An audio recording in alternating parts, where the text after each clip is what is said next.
Good evening, friends and fellow travellers. Welcome to the Neil Oliver Show on GB News TV, online and on radio.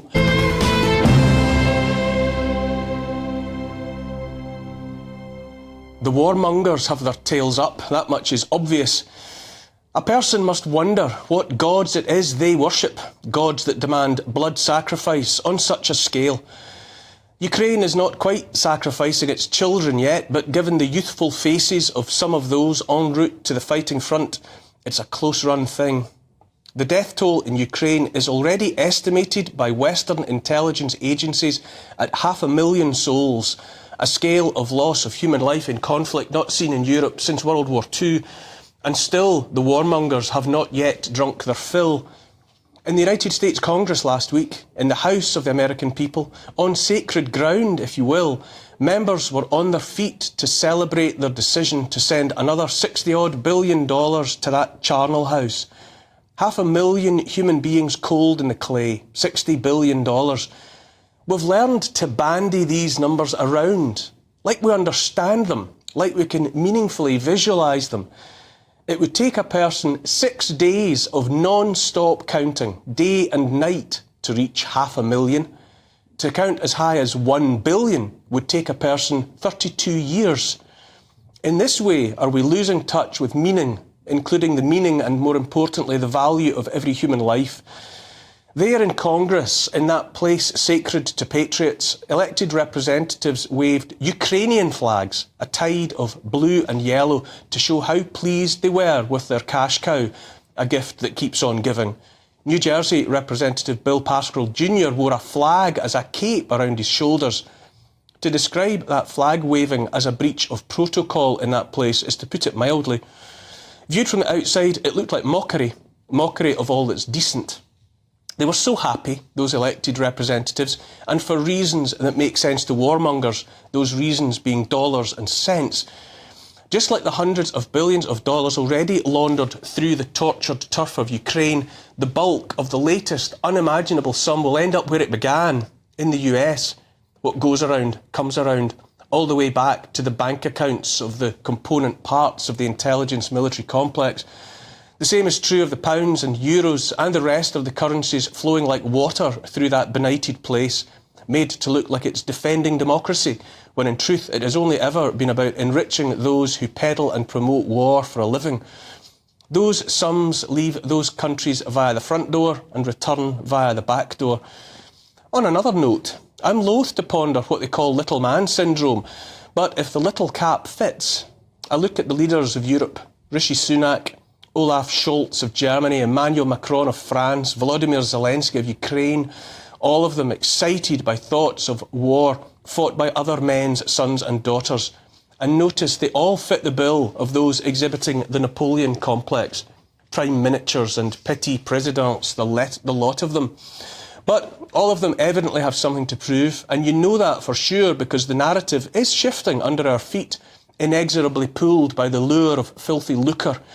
Unelected, surely unelectable British Foreign Secretary David Cameron has already described the Russia-Ukraine war as good value for money, not least because it's the blood of other nations that's being spilled. Earlier this month, he stood alongside fellow warmonger Antony Blinken, US Secretary of State, and said, quote, "I argue that it is extremely good value for money for the United States and for others. Half of Russia's pre-war military equipment has been destroyed without the loss of a single American life." Well, that's all right then. Just dead Ukrainians and dead Russians. War is a racket, remember, said that most decorated of US Marines, Maverick Major General Smedley Butler, after 34 years in the belly of the beast. War is a racket, it always has been, he said. It's possibly the oldest, easily the most profitable, surely the most vicious. The long-ago line about defending democracy in Ukraine never held water for anyone with an inch of brain tissue above the shirt collar, but it's all but forgotten even by the career dafties now. Value for money has been the name of the game, moving the other team's pieces on the board, collecting £200, as we say when we play Monopoly, every time they pass go. Go to war, that is. Only it's a great deal more than £200 a time. So many billions made already, but discernible now is the need felt by the warmongers for a bolder, bloodier approach yet. Foreign Affairs, an American magazine about international relations and US foreign policy, published by the Council on Foreign Relations, carried a piece this month headlined, "Europe, but not NATO, should send troops to Ukraine." Quote, "A taboo has been broken in Europe. Only a few months ago, it would have been inconceivable for European leaders to propose sending European troops to Ukraine. But on February 26th, French President Emmanuel Macron said the deployment of European forces to Ukraine could not be ruled out. Since then, other European officials have joined the chorus. The Finnish Defence Minister and Polish Foreign Minister have both suggested that their country's forces could end up in Ukraine," end quote. Most recently, the excited, priapic talk from those homunculi of war in their platform shoes and tiny, tiny suits has been about a European army to join the fight. Last week in Warsaw, Sunak said he was putting the British defence industry on a war footing. He pledged £10 billion that his wife's family certainly has, but that we, the British taxpaying citizens, do not, for additional spending on munitions for Ukraine. Quote, "We will put the UK's own defence industry on a war footing. One of the central lessons of the war in Ukraine is that we need deeper stockpiles of munitions and for industry to be able to replenish them more quickly," end quote. He said that at a press conference alongside NATO Secretary-General Jens Stoltenberg. Perhaps it won't be long before American, British, French and German pieces are brought out of the box, ready for being smashed to pieces in that place where it's allegedly generous lines of marching powder for those at the top and murderous battle lines for the rank and file. Are you angry yet? Are your teeth grinding with the knowledge none of us, not here in the UK, not in the US, nor our neighbours in Europe, were asked about any of this? Far less for our blessing for all that has been shipped abroad to the meat grinder. The spilled blood is everywhere, so too the rotting corpses from which it ran. UN Human Rights Chief Volker Turk was quoted last week saying he was horrified by reports of mass graves of hundreds of bodies at two of Gaza's largest hospitals. Israeli troops withdrew from the Nasser hospital complex in Khan Yunis and Palestinian civil defence teams moved in. The report I read said 310 bodies had been exhumed. Quote, "We feel the need to raise the alarm because clearly there have been multiple bodies discovered," said Ravina Shamdasani, spokesperson for the UN High Commissioner for Human Rights. She said the bodies were buried deep, covered over with waste, that among the dead were old people, women, those with wounds, some stripped and with their hands bound behind their backs. Everyone is blaming everyone else for the horror, but the dead are the dead. War's a racket, the oldest, the most profitable and most vicious, and there's no sign of its spread abating. Iran and Israel have been swapping ordnance, each backed by nuclear powers. Are you angry yet? Do you remember asking for any of this? It's no wonder silence is descending all over, questions and dissent throttled by one so-called government after another. In the same week Congress wrote that cheque for $60-odd billion, President Joe Biden signed off on a piece of legislation numbered 702, part of the FISA Act, massively expanding the power of the US states' intelligence agencies to spy on American citizens. Biden also made plain his intention to deny 170 million of his fellow Americans access to TikTok videos, awarding his administration the right to ban the app in the US unless its Chinese owner ByteDance agrees to sell it to a US corporate. Former US presidential hopeful Ron Paul, father of Senator Rand Paul, said in response, "When future historians go searching for the final nail in the US coffin, they may well settle on the date April 20th, 2024. On that day, Congress passed legislation to fund 2.5 wars, hand what's left of our privacy over to the CIA, the NSA, and give the US president the power to shut down whatever part of the internet he disagrees with. The US and its allies have already sent over $300 billion to Ukraine, and the country is still losing its war with Russia. Nobody believes another $60 billion will bring victory from the jaws of defeat, but this additional money is meant to keep up appearances until November at the expense of Americans who are forced to pay for it and Ukrainians who are forced to die for it. Are you angry yet? Other money, not only the $60 billion, but more to Israel and even to Taiwan. Did you know we were laying foundations for war with China? Are you angry that British sons and daughters may yet be sent to die in Ukraine, not in defence of democracy or in pursuit of any honourable goal, but to keep the money flowing into the same bank accounts, to keep the sacrificial blood flowing across the altars dedicated to the gods of war? Here's the thing, while the powerful keep us distracted with forever war for no gain except financial gain, they're also busily making plans to utterly transform our ways of life. The World Health Organization last week appeared to water down its own proposed changes to its pandemic treaty, but if experience has taught us anything, it's that it's not what they say that matters, it's what they actually do, what they actually intend. I say let's watch. Whether we will have homes to call our own, what we can eat, whether we can travel, and whether we can ever again hold our own money in our own hands and decide how to spend it, how crops are grown, how and if we can heat our houses. The warmongers are making war, make no mistake, and the real enemy they have in their sights is us and our ways of life. They want to reduce carbon. I say that ultimately we are the carbon they want to reduce. Yes, that was brilliant. Oh, brilliant, Ingrid. Brilliant. You always nail it, Neil. But it's I just... call you nail it, Neil. Democracy. We were told the war in Ukraine was about defending democracy. But even our, unelected representatives like Foreign Secretary David Cameron are talking about war as an investment, pointing out to potential supporters that there's money to be made. Is that not morally bankrupt? Yes, completely. Let me start a little bit with the sort of, it's in the name of democracy, this war with Ukraine. Just splitting hairs here, we didn't vote for that war. So it wasn't democratically approved from the very beginning. But going back to sort of your question about David Cameron, he's saying it's profitable. It's morally not. It's morally bankrupt, as you say. But when you look at the pound, shillings and pence, the dollar signs and everything, it is hugely profitable. All the arms, America is the largest exporter of arms, and Ukraine is the fourth largest importer. You know, it's not rocket science to work out sort of how convenient that is. We are, of course, and always have been America's puppets, little poodly things.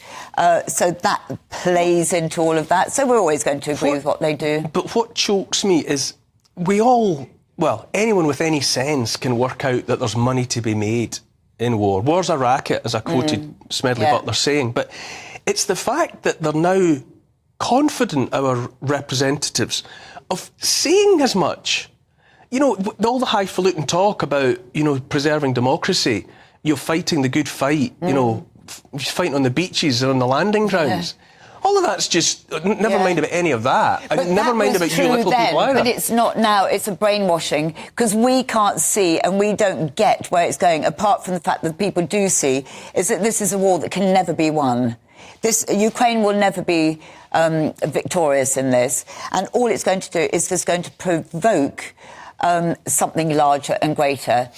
You're prodding the bear, and actually, I get Putin's stance. I totally do. But once you internalise, or once you invite the people to accept that it's a war for profit and a war for money, then why would you end the war? It'd be like curing a sick patient when you can continue to make money from prescribing them expensive medicines. Why would you bring to an end a war that's earning money, and when that is being touted as the reason for the war? Because they're not putting it the way that you've just put it. That's why. The way you've put it is absolute common sense. Why? What is the point? But the way they package it, it's kind of playing into people just still trusting the government, still trusting our leaders, trusting David Cameron from the days that he was a Prime Minister. Now he's there, an ambassador. He's so well dressed, he's so well spoken. He must be right. You've packaged it the right way, and then people would question and go, no, it doesn't make any sense whatsoever. It makes me feel unclean. Unclean, unsavoury, and it taints. It just taints everything. It taints. We have to go to a break now, and after. Welcome back to the Neil Oliver Show. The new $61 billion US aid package for Ukraine, approved by Congress on the 23rd of April, will improve, we are told, Ukraine's battlefield position, allowing stocks of ammunition from US bases in Poland and Germany to be shipped quickly to existing Ukrainian forces and newly mobilised troops to be equipped. But what does it really signal to the world? Joining me now is retired US Colonel Douglas McGregor. Thank you for joining us, Colonel. Happy to be here. Colonel, what did you make of the scenes in the House as the Ukrainian flags were waved in apparent celebration of signing the cheque to Ukraine yet again? Well, I don't think they were really waving flags for Ukraine. They were expressing their gratitude to donors who will reward them for voting for this terrible bill.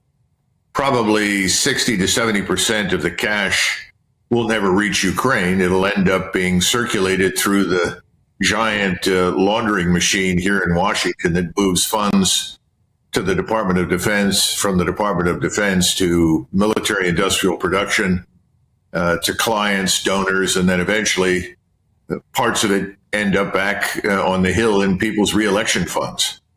So you have to understand that most of this isn't going to have any impact whatsoever on the battlefield in Ukraine. Of course, the Ukrainians are running out of soldiers at this point. They're losing about 500 to 800 Ukrainian soldiers a day, and the Russian offensive hasn't really begun yet. So the place is nearing collapse. But I guess the point is to try and conceal from the American public and from the rest of the world yet again the immense failure of this policy of proxy war with Russia and Ukraine.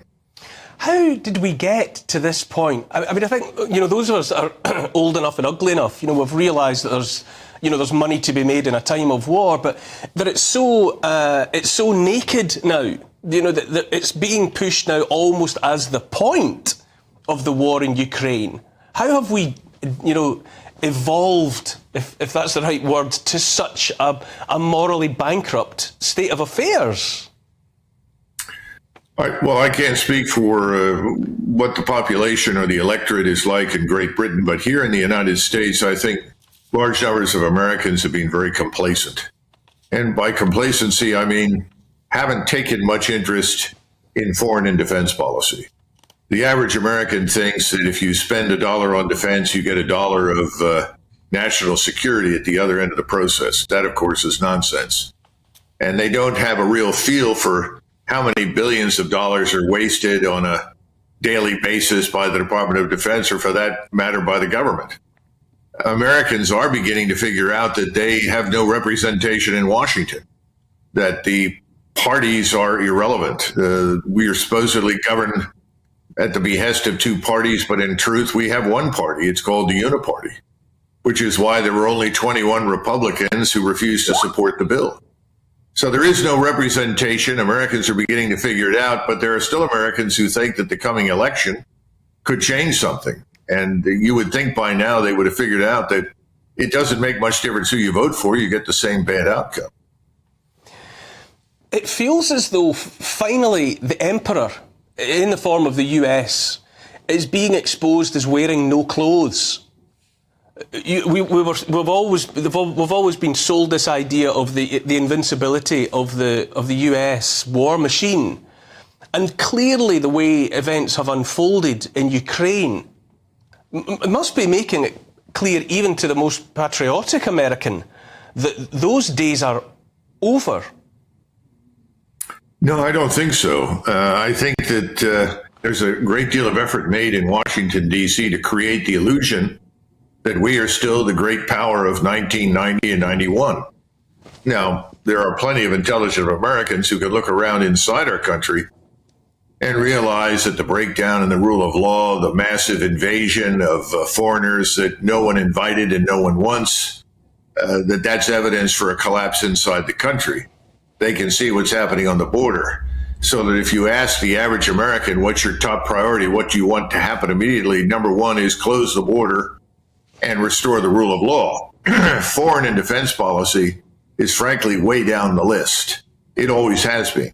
If you go back through the 20th century and look at polling data from, say, 1910 right up through the 1990s, Americans were almost always at least 60 to 70% opposed to the use of American military power overseas, especially interventions designed to export our culture and way of life at gunpoint.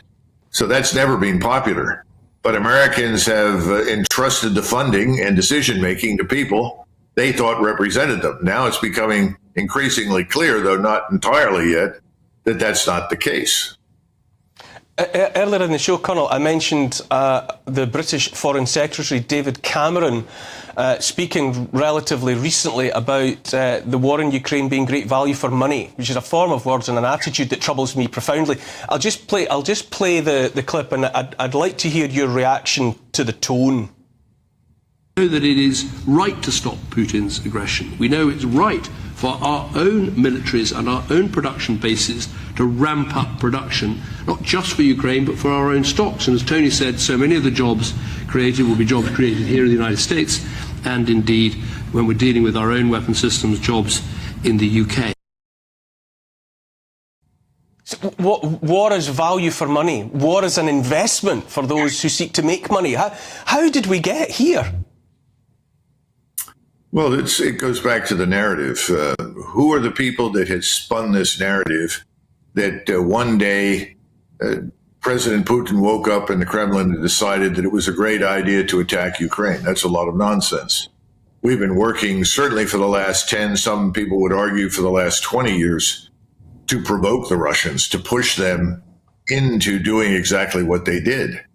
And then they said, well, this was always part of the plan. Well, if it was part of the plan, the Russian army that first entered Ukraine was quite small for the task it had been assigned. And that task was not to go very far, but to try and signal to the West, to NATO, that they were quite serious about not tolerating a threat in Ukraine directed at Russia. Well, when that didn't work and attempts to negotiate with us failed, they built this enormous force. They now have arguably the best, largest, most lethal, battle-tested, battle-hardened ground and air force in the world. And people are saying, well, he's going to attack West even further. Well, he's had opportunities now for months because the Ukrainians have always been weak to move forward, cross that river and attack all the way to Poland. He's never done it. He doesn't want to do it. So it's a huge lie. Cameron is part of the lie. He's part of that globalist ruling class in Western Europe and the United States that has been doing everything in its power to provoke war. And if you if you don't understand why he's doing it, perhaps you should look into his finances along with former Prime Minister Tony Blair and find out who made them millionaires. You mentioned, Colonel, the situation on the southern border of the United States. It feels as though the Biden administration has abandoned the very idea of the United States as we have known it, somehow accepting profound or fundamental change to the United States, if not indeed driving that change. Yes. The people, again, behind the scenes who really control everything, these are the so-called donors. We refer to Washington as donor-occupied territory. It's sort of Epstein Island on stilts, where everyone is rewarded for essentially destroying their own society. And that's what's happening. There is no question about it. They want to denationalize us. And anyone who objects to denationalization is immediately attacked as a bigot, a racist, an anti-Semite, go down the list. Colonel, I'm just going to jump in at the moment because I have to go to a break. Welcome back to the Neil Oliver Show. We are discussing the war in Ukraine with US Colonel Douglas McGregor. Thank you for staying with us, Colonel. Is there more to Ukraine than we are generally led to believe? You know, the determination of the US, of NATO, of so many players to be involved there, to get their way there. Is there something else about Ukraine that we ought to know, but that we broadly don't? Well, I think we can say the following, that the people that began this proxy war and have poured so much money and resources into it were interested in ultimately dismembering Russia, removing its government, and then stripping Russia of its natural resources, which are considerable, as you know. That has failed miserably and isn't going to happen. So in the absence of this, I think there is a tremendous effort now to do something similar to Ukraine. Now, there are people who are arguing that the Donbass, this area which is historically Russian, that reaches from Kharkiv down south along the coast with the Black Sea all the way to Odessa, is resource rich. That is, it has lots of natural gas, oil, and other mineral deposits. That may be true, but that was not the real purpose of the Russian side. The Russian side simply wanted their people inside Ukraine treated equally before the law. They certainly didn't want a war. Now, in the absence of success for the proxy war to take on Russia, the same people are now looking at Ukraine. We have BlackRock and others in Western Ukraine buying up farmland. Again, some of your viewers may not be aware of it, but a gentleman named Rohrer, R-O-H-R-E-R, I think, a billionaire who lives in New York City, purchased vast tracts of farmland in Russia, Ukraine, Romania, and Bulgaria. And President Putin just confiscated it. And I think there are others who are operating out of New York City and London who are interested in taking over as much of Ukraine as they possibly can, on the assumption that at least the rump Ukraine will survive, and rump Ukraine can then be exploited for whatever assets it's got. This is a terrible situation because nothing is as it seems. Everything is, frankly, connected with this is sinister, Neil, very sinister. Bear with me, Colonel, while I talk to my guest in the studio here as well, Ingrid Tarrant. How does that make you feel? Nothing is as it seems. The Colonel uses the word sinister to describe what is actually unfolding before our eyes. What, as a fellow member of the reasonable community of Britain, what do you think? Thank you for saying that I'm a reasonable member of the community. First of all, I am so happy to hear Colonel McGregor talking like that, because he says it as it is, and he has gravitas because of his history, because of his having been in the military and everything. I agree with everything that he says. This is complete independent thinking. My first reaction to the original pending war between Russia and Ukraine was, this doesn't make sense to me at all. And actually thinking about it for a long time, because in the papers it was threatening it from about October, November. It's going to happen, it's going to happen. They're lining up, Russia's lining up to invade Ukraine. Yes, they probably were lining up, but to me, I saw it as protecting themselves for the pending battle, because NATO knocked on their shoulder and said, would you like to join us? Of course they can't now because they're still at war. And of course they were going to say yes, because America wants a foothold. NATO's the dirty word here. To me, it's a four-letter dirty word. And so everything that Colonel McGregor is saying just endorses all the things that are beginning to play out. But beyond that, Ukraine have got a massive debt. So how are they going to pay it back? They have to pay it back in kind. Also, the other thing, I do think about the Donbass and going down to Odessa. There's a protected interest there as well from the West, because I believe there's a lot of nuclear power plants there anyway. So, yes, it's sinister. There's a hidden agenda. We've just got to wake up to it. Colonel McGregor, I've previously let you listen to David Cameron, Foreign Secretary. I've got another clip from Prime Minister Rishi Sunak in similar vein, which I'd like to play for you now. Now, we will have three immediate priorities for this new investment. First, we will put the UK's own defence industry on a war footing. One of the central lessons of the war in Ukraine is that we need deeper stockpiles of munitions, and for industry to be able to replenish them more quickly. Once again, Colonel, there's the British Prime Minister just really talking. We were sold protecting democracy, standing up for democracy. Now it's just about business and capitalising on investment opportunities, as you were just describing, in terms of the goodness knows what riches and resources Ukraine has to offer, willingly or unwillingly. Well, I'm not sure it's enough to make any of this viable. I think, at least in the United States, most of us regard the financial system as broken. We all expect a financial collapse. We don't know when it's going to happen, but we know it's coming. There's a very famous gentleman named Nassim Taleb, a very brilliant man who has coined the use of the term black swan. And he has said Armageddon is just over the horizon. He said that within the last couple of months. And people had said to him, well, where is Armageddon? He said, it's over the horizon. He said, well, when is it going to happen?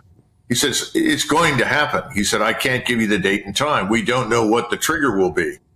But the truth is that, it's not just the sovereign national debt, which is 35 trillion at this point, some outrageous number that we could never pay off. It's a whole range of things. We're running a government that is unsustainable, that we can't afford. I suspect that a lot of that is true in Great Britain. So the notion of going to a war footing is utterly ridiculous, particularly since there's no evidence that the Russians or the Chinese or anybody want to go to war with us. If anything, they'd like to put an end to all of it. And whether or not you like them because of their political system is another matter entirely.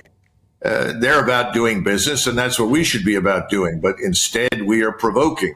And this is what's most concerning.